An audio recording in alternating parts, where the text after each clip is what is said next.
A second powerful storm in as many weeks was bearing down on a string of battered Caribbean islands, with forecasters saying that Maria had strengthened into a hurricane on Sunday and would intensify before hitting the Leeward Islands on Monday night.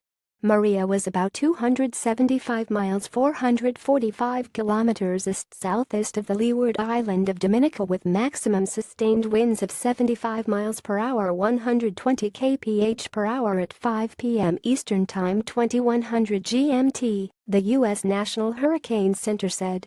Maria could be near major hurricane intensity when it affects portions of the Leeward Islands over the next few days, bringing dangerous wind, storm surge and rainfall hazards, the forecaster said. Maximum sustained winds were expected to accelerate to 120 miles per hour within 72 hours, by which time the hurricane could reach the British and U.S. Virgin Islands and Puerto Rico, a U.S. territory with a weakened economy and fragile power grid. The government of Puerto Rico has already begun preparations for Maria, which is expected to make landfall there on Tuesday, officials said. The storm is moving west-northwest at about 15 miles per hour 24 kph and is expected to cross the Leeward Islands on Monday night, the NHC said. Hurricane warnings were in place for the French island of Guadeloupe, Dominica, St. Kitts, Nevis, and Montserrat, while a hurricane watch was in effect for U.S. Virgin Islands, British Virgin Islands, Saba, and St. Eustatius, St. Martin and St. Barthélemy, and Anguilla.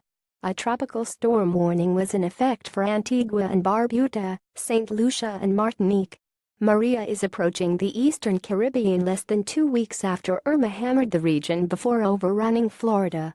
That storm, one of the most powerful ever recorded in the Atlantic with winds up to 185 miles per hour 298 kph, killed at least 84 people, more than half of them in the Caribbean. The NHS also issued a tropical storm watch for portions of the U.S. mid-Atlantic and New England coast by Tuesday as a second hurricane, Jose, moved slowly north from its current position in the Atlantic Ocean about 335 miles 535 kilometers southeast of Cape Hatteras, North Carolina. The eye of Jose, with top sustained winds of 90 miles per hour 150 kph, should remain off the U.S. East Coast, the NHS said. Even so, by Tuesday it could bring tropical storm conditions from Fenwick Island, Delaware, to Sandy Hook, New Jersey, and from East Rockaway Inlet on New York's Long Island to the Massachusetts island of Nantucket. Up to 5 inches 13 centimeters of rain could fall over parts of the area, and the storm could bring dangerous surf and rip currents as well.